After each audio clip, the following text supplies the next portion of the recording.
Former President Donald Trump watched the Ultimate Fighting Championship in New York on Saturday alongside Kid Rock, Tucker Carlson, and UFC President Dana White. Of course, Joe Rogan was at the event as well. The former president's appearance created a buzz on conservative social media. Conservative commentator and host Benny Johnson wrote on X, "My politics is whatever this is." So, Robby, what is this? It's the UFC Fighting Championship. It was in New York. So a lot of the popular figures in conservative and alternative media there, obviously. I was interested for a couple reasons to see Donald and Tucker together, because remember there was recently this conversation that Donald Trump had with Buck Sexton and Clay Travis about his VP, where Donald said, I get along really well with Tucker, I like him, and yeah, I would be considering him. It was kind of an offhanded remark, but so then it's interesting to see them hanging out together. Also, I wondered if Joe Rogan and Donald Trump were talking because Donald Trump has not been on Rogan's show. He clearly wants to be on Rogan's show. I think we've heard that his people have reached out many times, and Rogan has so far said he doesn't want to have Trump on because he doesn't want to be seen as helping Trump, although obviously he's had on other political candidates and all sorts of people, and it's not necessarily an endorsement. But anyway, he said he doesn't want to have Trump on for whatever reason, so I wondered if they got an opportunity to talk there. Well, I don't have a full accounting of what political candidates he has had on, but he has notably not had on very many presidential candidates.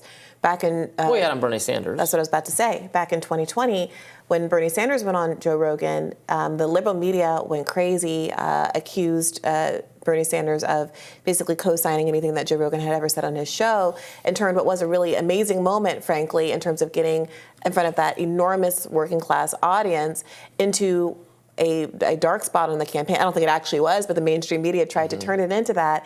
And at the same time that other campaigns were disavowing Bernie Sanders' choice to go on, Joe Rogan later said on his show that many of them were clamoring to get the same treatment that he did. So notoriously, he seems to be going by his own gut, going along with his own values when he's making decisions about who to have on, as opposed to feeling like he has to give equal time or feeling like he wants just the clicks of having a leading candidate on the show. So it really would be a game-changing move for him to have Donald Trump on the program. Right. No, it certainly would be. It's interesting. Benny Johnson, who's this kind of very famous, provocative, conservative online personality, says this is my politics. They're being cheered there. You're Tucker Carlson, Donald Trump, Kid Rock. They're being cheered by the audience there.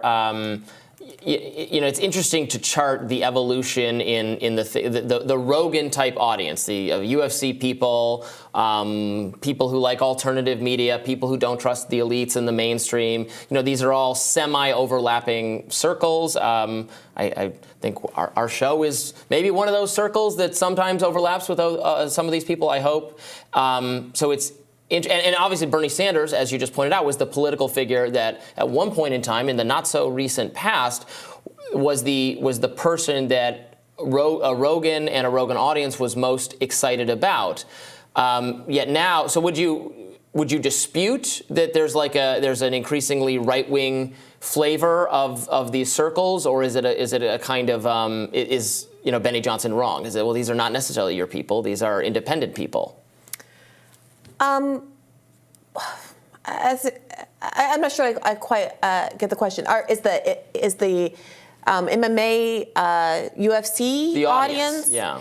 I think that they've always been a conservative audience. I think that many conservatives, however, polls indicate support a living wage and healthcare for all, and that's why Joe Rogan supported Bernie Sanders, because most Americans want these things. It's not really a left position. It's a common sense position. These are services that everyone else in the industrialized world gets. People in Israel are enjoying free health care, while America sends $3 to $4 billion of aid there every year. And increasingly, people are frustrated. And you're seeing this reflected, I think, in more elected conservatives who are willing to say, should this military funding keep going out of the door when we have domestic concerns at home? Even while they refuse to spend domestically, as we saw over the fight over every nickel and dime in the Build Back Better COVID relief program, et cetera. But if no one on the elected left is really going to say much of that, at least in positions of power, there are a handful of squad members. But if the left is being represented by Joe Biden at this moment, who is lockstep with the Republican and Democratic establishment both, then the only airing you're going to have of any of these ideas is with someone like Donald Trump. Now, Donald Trump is nowhere near, I think, where the public is on a lot of the issues that are motivating folks right now. But that's part of why I think it would be interesting to hear him pressed on Joe Rogan. Joe Rogan has made a lot of statements that are sympathetic to the genocide ongoing in Gaza. He has made statements that are very sympathetic to the, whatever you want to call them, isolationists or what have you, that don't want more military funding to go out the door to either Ukraine or to Israel. Is Donald Trump, if he's in that situation, in that interview chair, going to be willing to talk honestly about some of these issues, or not? I would like to see Trump on Rogan to be pressed on some of the issues that clearly Rogan and the audience have a lot of investment in frankly, on the COVID front. On the, you can press Trump on, if he stands by Operation Warp Speed, if he stands by giving Fauci so much power, if he stands by even the temporary lockdowns that were implemented, or maybe he doesn't. Why did you then feud with the states when they started opening up? What was, would you have any regrets about that whole process? Those are questions that he could be pressed on, that Rogan actually has some interest in. And so I would like to see him on the show. During a Veterans Day speech this Saturday, Trump called those on the left vermin that, quote, lie and steal and cheat on elections. Let's watch. In honor of our great veterans on Veterans Day, we pledge to you that we will root out the communists, Marxists, fascists, and the radical left thugs that live like vermin within the confines of our country, that lie and steal and cheat on elections. We should disclose that the election was not stolen. Don't know if we're still getting in trouble for refusing to put that disclaimer up there, but the election was won by Joe Biden. Trump's speech drew backlash from historians who said his rhetoric is, quote, reminiscent of authoritarians, including Hitler and Mussolini, according to reporting in the Washington Post. Here's what former Biden White House Press Secretary Jen Psaki said would happen if Trump regains presidential office. Guess what? Joe Biden isn't perfect. No candidate is, by the way. But we have to understand what the alternative is here. If elected to a second term, Donald Trump would prosecute anyone he deems an enemy, unleash troops on protesters, and essentially unravel the rule of law as we know it. And this time, he plans to line his administration with people who will actually help him do it. But sure, Joe Biden is 3 years older and occasionally trips over things. Look, there's a lot to be concerned about right now when it comes to a second Trump term. The speeches are getting much more disturbing and much more unhinged, and we should all hear it that way. Meanwhile, Trump's legal team will mount its defense in the civil fraud case against the former president's business empire. Today, according to The Hill, his team will attempt to prove to New York Judge Arthur Engoron that he should not have to pay hundreds of millions of dollars in financial penalties to the state. Well, that Jen Psaki clip is one of the most obvious examples of hand-waving, nothing to see here, folks, down to the gesture, nothing to see here, folks, that I've ever seen in my life. And I do think she's right about one thing. The age gap isn't really what it's about. It's not about his raw age. It's about his characteristics that people are attributing to his age, that they are observing a different man today than they saw 4 years ago, or that they saw when he was vice president. And they're concerned about what seems to be cognitive decline. He's less cogent than he used to be. He's less articulate than he used to be. He's less mobile than he used to be. And they're concerned that election seasons are grueling, that he's going to actually have to stump around the country if he wants to bring these numbers up. He's not going to have the benefit of running from the basement the way that he did in COVID. And they want to make sure, if everything all these people say about Trump is true, even if you take it on face value, he's Mussolini, whatever, then isn't that an argument to have the most capable representative on the Democratic ticket possible?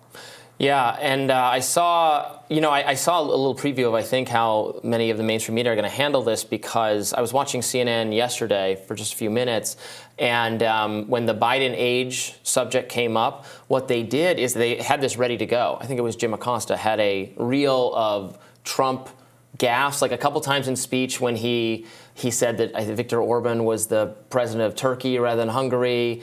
He referred to Obama when he meant Biden. They had like a couple of these examples. And what they were trying to do is say, oh, if you have problems with Joe Biden's age, but Trump is just as out of it and just as incoherent, and look at all these times. I don't think that was remotely a fair comparison or a persuasive comparison. Certainly, Trump is also old, and he's said the wrong word a couple times. It's not the same level, I don't think, of incoherence. There's not nearly as much evidence. Look, he's an older man, too, and I'm sure he is tired a lot of the time and is in many ways not the strongest candidate for the Republican side, and they're going to be forced to have him anyway.